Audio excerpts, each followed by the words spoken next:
Welcome to a fireside reading of Moby Dick by Herman Melville. Chapter 93, The Castaway. It was but some few days after encountering the Frenchman that a most significant event befell the most insignificant of the Pequod's crew. An event most lamentable, and which ended in providing the sometimes madly merry and predestinated craft with a living and ever-accompanying prophecy of whatever shattered sequel might prove her own. Now, in the whale ship, it is not every one that goes in the boats. Some few hands are reserved, called ship-keepers, whose province it is to work the vessel while the boats are pursuing the whale.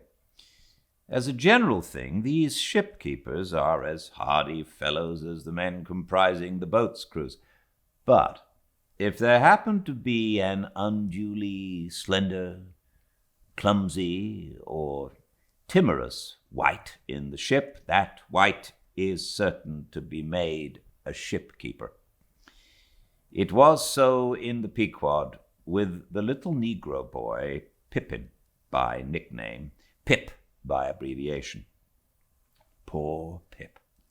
Ye have heard of him before. You must remember his tambourine on that dramatic midnight, so gloomy jolly. In outer aspect, Pip and Doughboy made a match, like a black pony and a white one, of equal developments, though of dissimilar color, driven in one eccentric span. But while hapless Doughboy was by nature dull and torpid in his intellects, Pip, though over-tender-hearted, was at bottom very bright, with that pleasant, genial, jolly brightness peculiar to his tribe, a tribe which ever enjoy all holidays and festivals with finer, freer relish than any other race. For black folk, the year's calendar should show naught but 365 4th of Julys and New Year's days.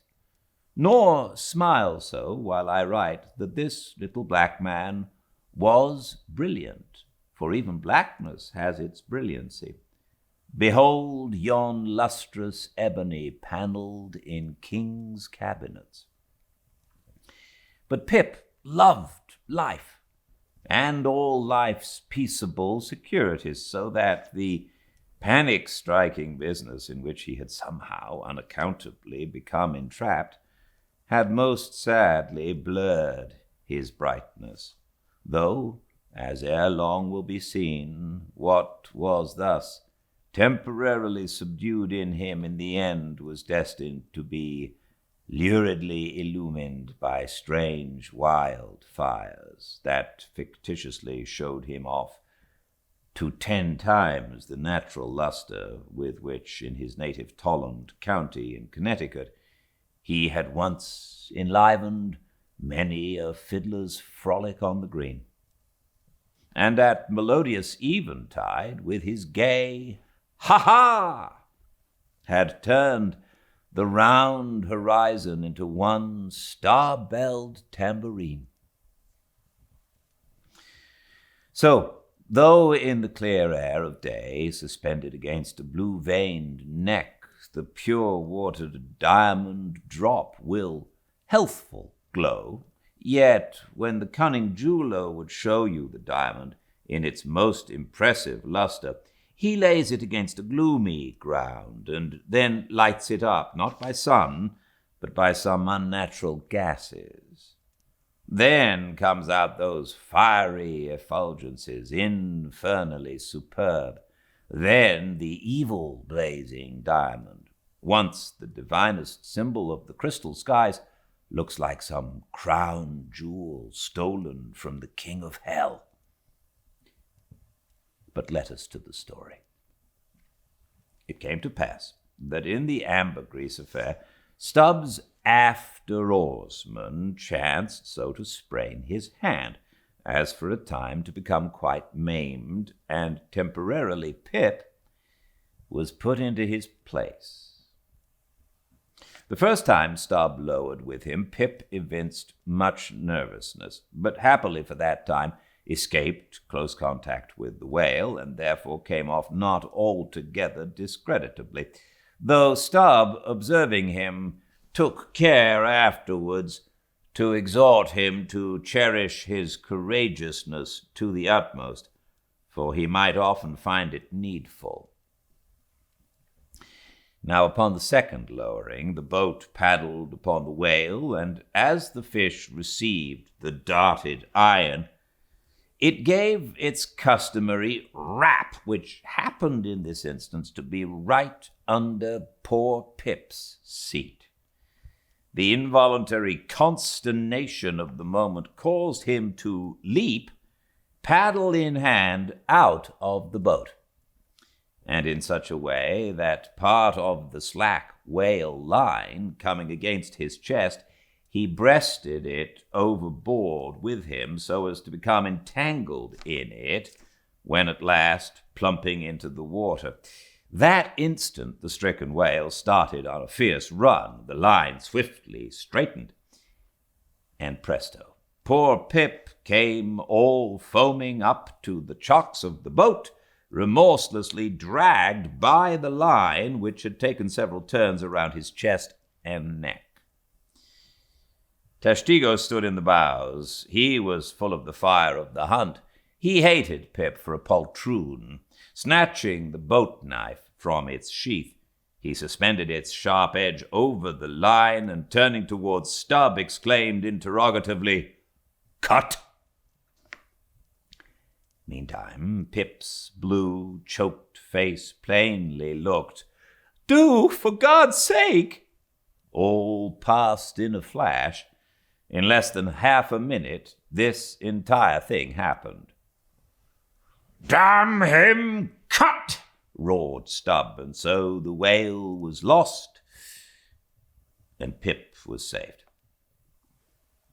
So soon as he recovered himself, the poor little Negro was assailed by yells and execrations from the crew.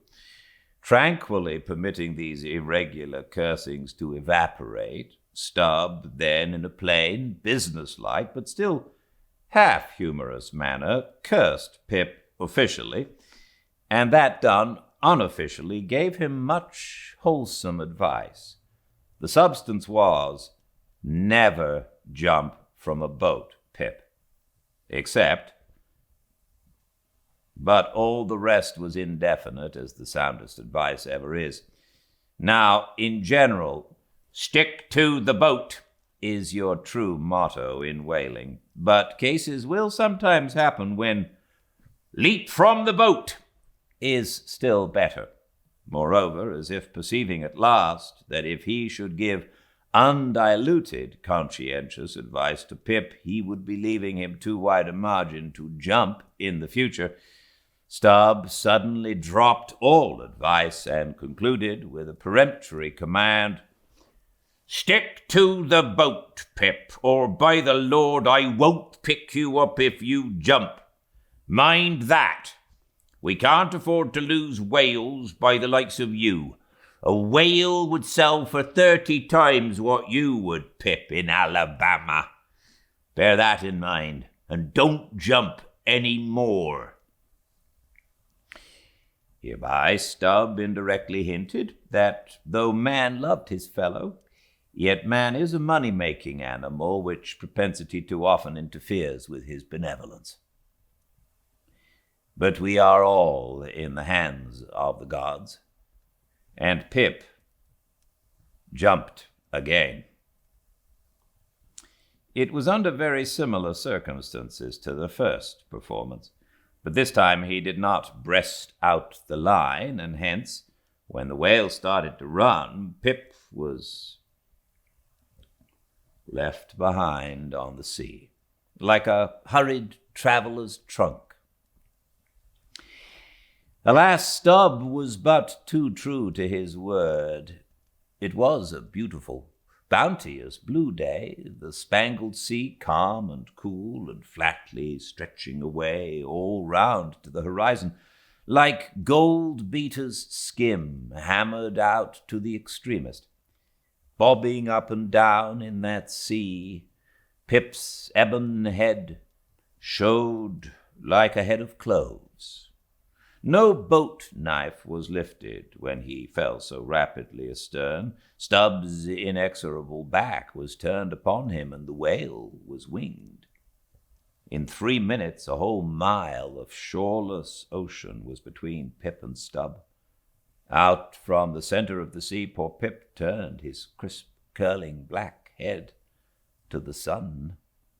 Another lonely castaway, though the loftiest and the brightest. Now, in calm weather, to swim in the open ocean is as easy to the practiced swimmer as to ride in a spring carriage ashore. But the awful lonesomeness is intolerable. The intense concentration of self in the middle of such a heartless immensity. My God, who can tell it? Mark how when sailors in a dead calm bathe in the open sea, mark how closely they hug their ship and only coast along her sides. But had Stubb really abandoned the poor little Negro to his fate? No, he did not mean to, at least, because there were 2 boats in his wake, and he supposed, no doubt, that they would, of course, come up to Pip very quickly and pick him up.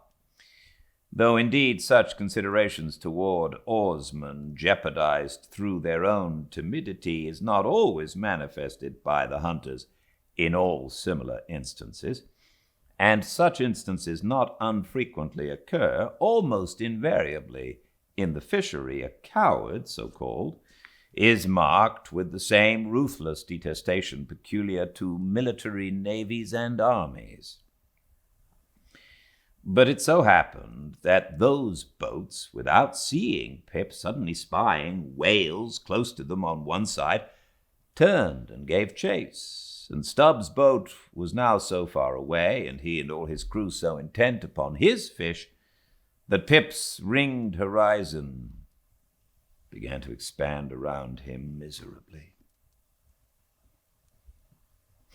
By the merest chance, the ship itself at last rescued him.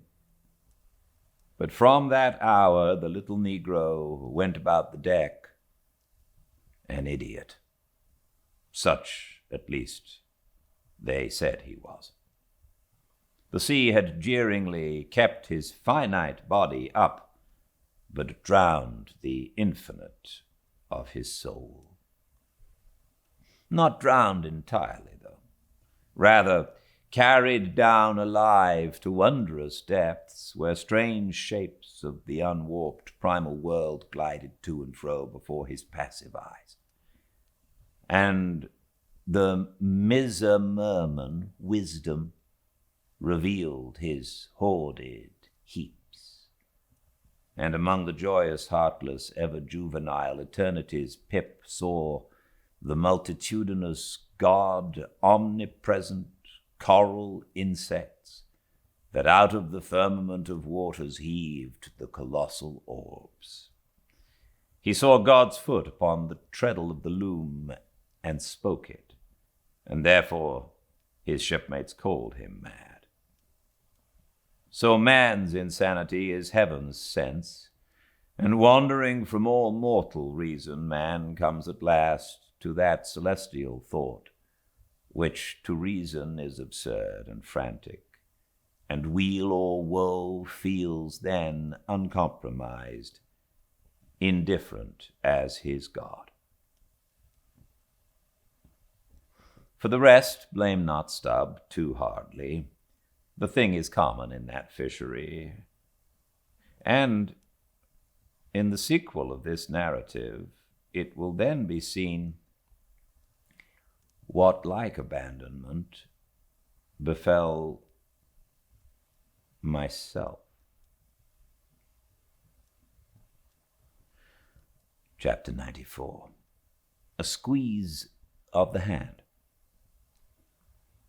That whale of Stubbs, so dearly purchased, was duly brought to the Pequod's side, where all those cutting and hoisting operations previously detailed were regularly gone through, even to the bailing of the Heidelberg tun, or case.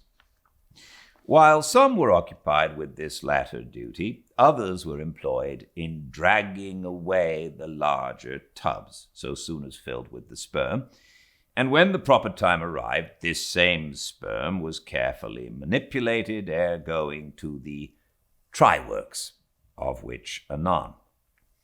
It had cooled and crystallized to such a degree that when, with several others, I sat down before a large Constantine's bath of it, I found it strangely concreted into lumps here and there, rolling about in the liquid part.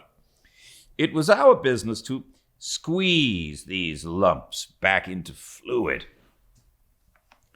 A sweet and unctuous duty. No wonder that in old times this sperm was such a favorite cosmetic, such a clearer, such a sweetener, such a softener, such a delicious mollifier. After having my hands in it for only a few minutes, my fingers felt like eels and began, as it were, to serpentine and spiralize. As I sat there at my ease, cross-legged on the deck, after the bitter exertion at the windlass under a blue, tranquil sky, the ship under indolent sail and gliding so serenely along, as I bathed my hands among those soft, gentle globules of infiltrated tissues woven almost within the hour, as they richly broke to my fingers and discharged all their opulence like fully ripe grapes their wine, as I snuffed up that uncontaminated aroma, literally and truly like the smell of spring violets, I declare to you that for the time I lived as in a musky meadow. I forgot all about our horrible oath. In that inexpressible sperm, I washed my hands and my heart of it. I almost began to credit the old Paracelsan superstition that sperm is of rare virtue in allaying the heat of anger. While bathing in that bath, I felt divinely free from all ill will or petulance or malice or any sort whatsoever. Squeeze, squeeze, squeeze. All the morning long I squeezed that sperm till I myself almost melted into it. I squeezed that sperm till a strange sort of insanity came over me, and I found myself unwittingly squeezing my co-laborers' hands in it, mistaking their hands for the gentle globules. Such an abounding, affectionate, friendly, loving feeling did this avocation beget, that at last I was continually squeezing their hands and looking up into their eyes sentimentally, as much as to say, "Oh, my dear fellow beings, why should we longer cherish any social acerbities, or know the slightest ill humor or envy? Come, let us squeeze hands all round. Nay, let us all squeeze ourselves into each other. Let us squeeze ourselves universally into the very milk and sperm of kindness." Would that I could keep squeezing that sperm forever.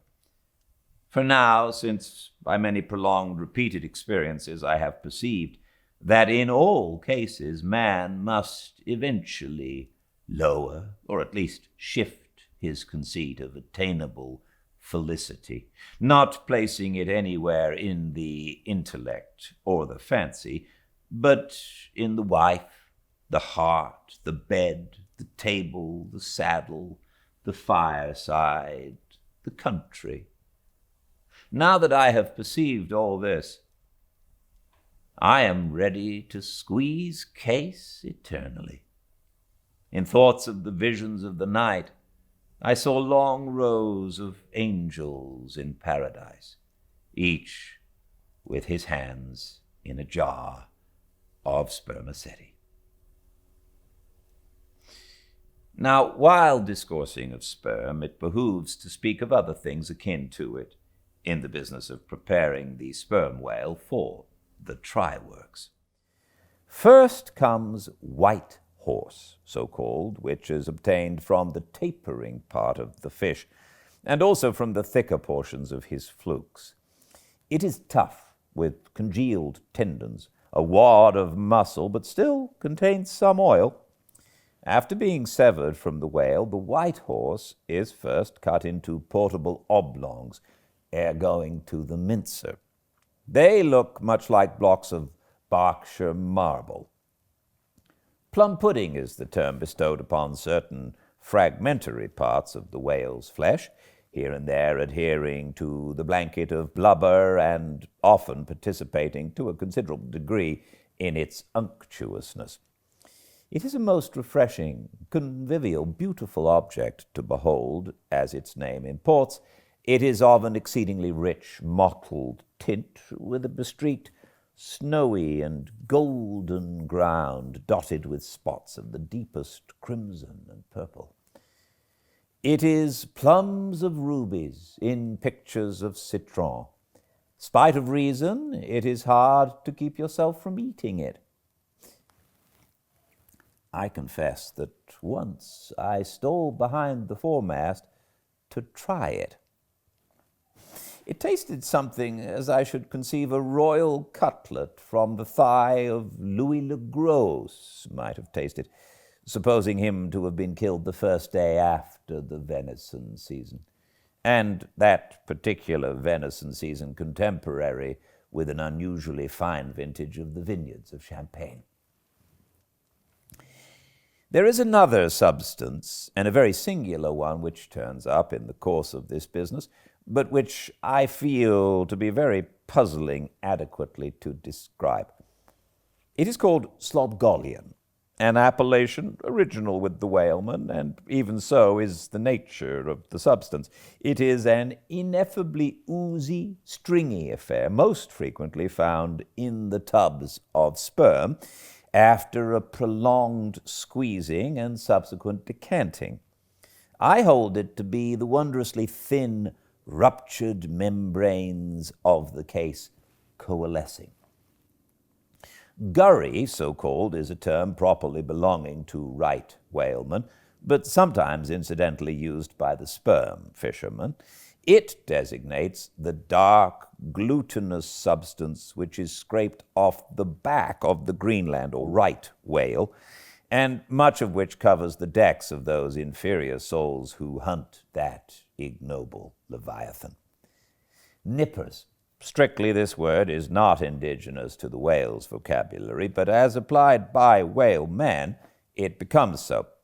A whaleman's nipper is a short, firm strip of tendinous stuff cut from the tapering part of Leviathan's tail. It averages an inch in thickness, and for the rest is about the size of the iron part of a hoe. Edgewise moved along the oily deck, it operates like a leathern squilgee, and by nameless blandishments, as of magic, allures along with all property. Allures along with it all impurities.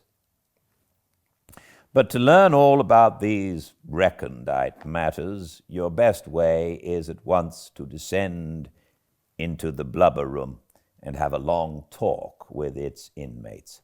The place has previously been mentioned as the receptacle for the blanket pieces when stripped and hoisted from the whale. When the proper time arrives for cutting up its contents, this apartment is a scene of terror to all tyros, especially by night. On one side, lit by a dull lantern, a space has been left clear for the workmen. They generally go in pairs, a pike and gaff man and a spade man. The whaling pike is similar to a frigate's boarding weapon of the same name. The gaff is something like a boat hook.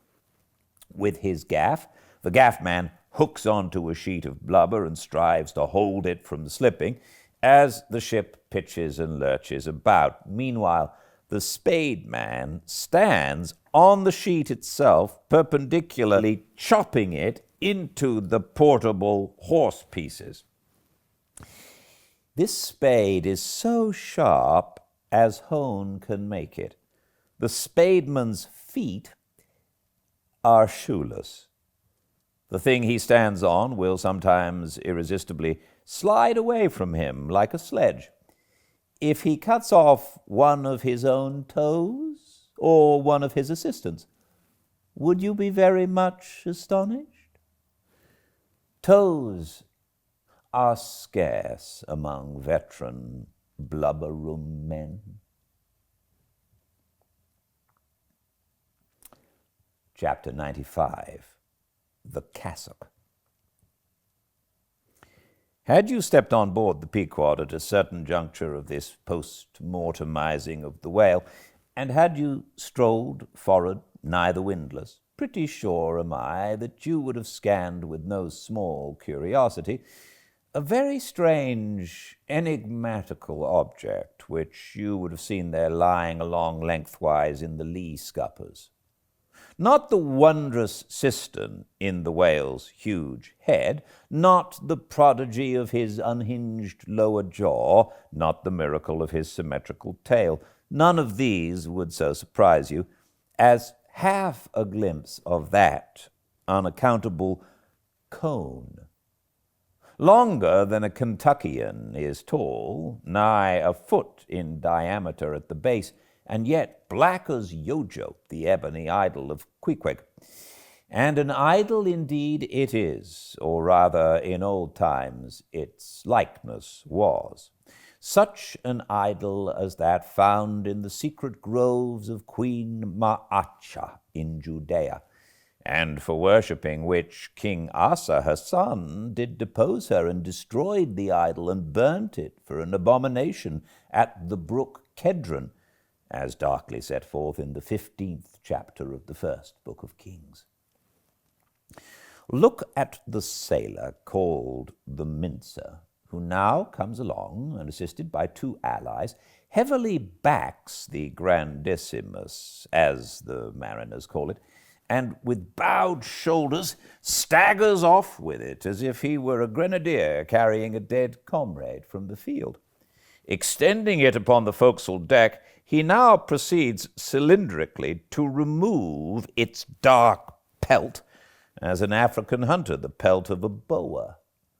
This done, he turns the pelt inside out, like a pantaloon leg, gives it a good stretching so as almost to double its diameter, and at last hangs it, well spread, in the rigging to dry. Ere long it is taken down, when, removing some 3 feet of it towards the pointed extremity, and then cutting 2 slits for armholes at the other end, he lengthwise slips himself bodily into it. The Mincer now stands before you, invested in the full canonicals of his calling. Immemorial to all his order, this investiture alone will adequately protect him, while employed in the peculiar functions of his office. That office consists in mincing the horse pieces of blubber for the pots, an operation which is conducted at a curious wooden horse, planted endwise against the bulwarks, and with a capacious tub beneath it, into which the minced pieces drop, fast as the sheets from a rapt orator's desk. Arrayed in decent black, occupying a conspicuous pulpit, intent on Bible leaves, what a candidate for an archbishopric, what a lad for a pope, were this Mincer. Footnote. Bible leaves, Bible leaves. This is the invariable cry from the mates to the Mincer. It enjoins him to be careful and cut his work into as thin slices as possible, inasmuch as by so doing the business of boiling out the oil is much accelerated and its quantity considerably increased, besides, perhaps, improving it in quality. Thank you so much for joining me. My name is Gildart Jackson, and this has been Fireside Reading. You can watch us every day at 5 Pacific at Fireside Reading on Instagram. All the chapters are then uploaded to the YouTube channel Fireside Reading, where, if you're interested, you can watch any of the books that we've read together. We've been doing this roughly since when the coronavirus lockdown started, and I think we now have 14 books up there, wonderful old books. Please check them out. Until I see you again, please be very well. Good night.